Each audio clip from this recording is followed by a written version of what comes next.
Students, JEE main 2024 का question है हमारे सामने। यहाँ पर let A alpha zero B zero beta be the points on this line. तो ये सिंपल स्ट्रेट लाइन के कॉन्सेप्ट्स का ये इंटरसेक्ट फॉर्म के पॉइंट्स दिए गए लाइन के ऊपर। तो हम इसमें अगर हम एक्स वाई की वैल्यू ज़ीरो पुट करेंगे तो अल्फ़ा निकल आएगा, और अगर हम एक्स की वैल्यू ज़ीरो पुट करेंगे तो हमें इसमें बीटा की वैल्यू निकल आएगी। तो सबसे पहला हमारा जो काम है वो हम एक्स की वैल्यू वाई की वैल्यू को ज़ीरो पुट करते हैं। ठीक है, जैसे ही वाई को ज़ीरो पुट किया तो एक्स की वैल्यू आपको साफ साफ दिख रही है इसमें कि 10 आ जाएगी। यस और नो? तो यहाँ पर 10 आ जाएगी। What does it mean? It means that कि अल्फ़ा की वैल्यू 10 आ गई। इसी प्रकार से अगर हम एक्स की वैल्यू को ज़ीरो पुट करेंगे तो वाई की वैल्यू 50/7 मतलब बीटा की वैल्यू 50/7 आ जाएगी। इसका मतलब क्या हो गया, हमारे सामने ए पॉइंट और बी पॉइंट के दोनों पॉइंट्स हमें क्लियर हो गए। अगला लाइन हम पढ़ते हैं, let the point P divide the line segment A B internally in the ratio this. अभी भी कोनिक सेक्शन का कोई कॉन्सेप्ट नहीं, स्ट्रेट लाइन का सिंपल सा कॉन्सेप्ट है। तो ये कह रहा है पी पॉइंट है, ये ए है, ये बी है, इसको ज्वाइन कर दीजिए। बीच में पी है जो इसको 7:3 में डिवाइड कर रहा है। ए पॉइंट को आप लिख लीजिए जो कि अल्फ़ा कॉमा 0 मतलब 10,0 है। बी पॉइंट जो है वो 0 कॉमा बीटा मतलब 0,50/7 आ जाएगा। तो आपको पी पॉइंट फाइंड आउट करना है। जब पी पॉइंट फाइंड आउट करेंगे तो इंटरनली के लिए फॉर्मूला आपको पता है कि ये इससे क्रॉस होता है और ये इससे क्रॉस होता है। पी पॉइंट बहुत आसानी से मिल जाएगा। तो सबसे पहले एक्स कोऑर्डिनेट को देख लेते हैं। तो 7 0 0 हो गया, और 3 को क्रॉस करेंगे तो 3 10 30 अपॉन रेशियोज़ को ऐड कर देते हैं। 7 + 3 = 10 कॉमा। इसी तरह से वाई कोऑर्डिनेट 7 × 50/7, तो यहाँ पर हो जाएगा that is 50, and here 3 × Y coordinate 0 हो जाएगा, तो ये 0 आ गया, और नीचे 10 का रेशियो को ऐड कर दीजिए। तो जो पी पॉइंट आ रहा है वो हो रहा है हमारे सामने 3,5। अब इसके बाद आगे हमसे सवाल कह रहा है कि आगे हमसे बोल रहा है let 3x - 25 be the directrix of the ellipse. अब एलिप्स की बात कर रहा है, कोनिक सेक्शन की बात कर रहा है। जनरल लाइन दी गई है हमें, जनरल इक्वेशन दी गई एलिप्स की एंड करस्पॉन्डिंग। तो सबसे पहले हमें साफ साफ कह रहा है कि यहाँ पर कि x 3x - 25 = 0, मतलब ये क्या है, x = 25/3।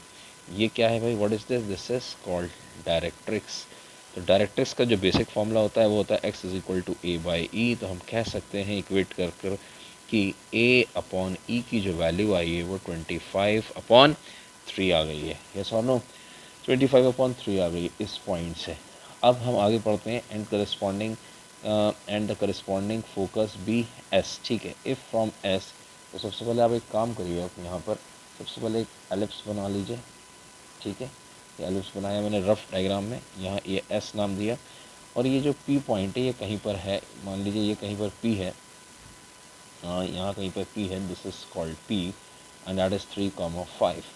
आगे पढ़ते हैं क्या कह रहा है, इफ़ फ्रॉम एस, एस से the perpendicular on the x axis through P, कह रहा है पासिस थ्रू द पी। तो अगर हम एस से एक परपेंडिकुलर ड्रॉप करें, जैसे हम परपेंडिकुलर ड्रॉप करने जा रहे हैं, दिस इज़ द परपेंडिकुलर।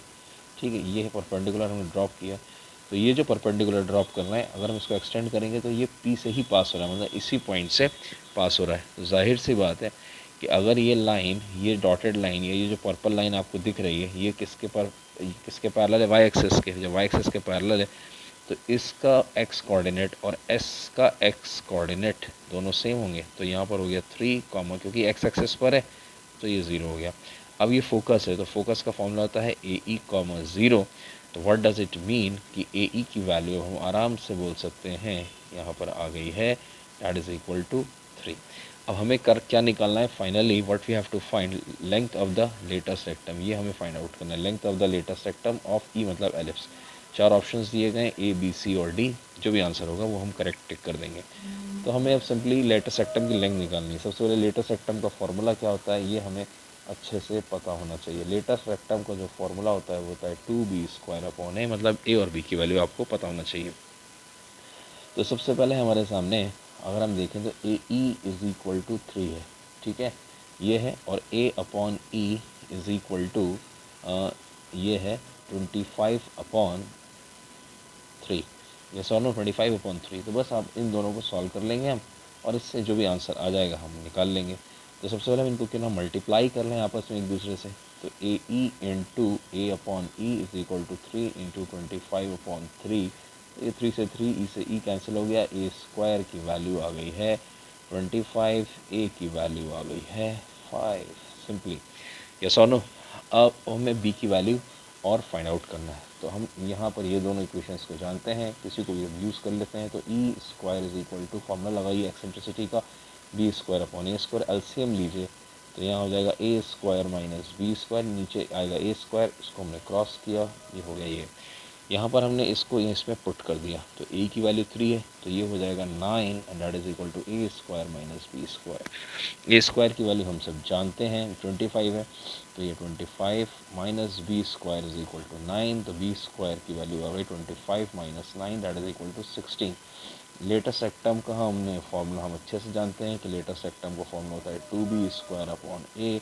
तो यहाँ पर हो जाएगा बी स्क्वायर मतलब हो गया 2 इंटू 16 अपॉन ए की वैल्यू ये लिखी हुई है 5, तो ये हो गया 16 to the 32 upon 5, that is what the answer is. देख लेते हैं ऊपर कौन सा ऑप्शन है, that is option number C is the correct answer. Good bye.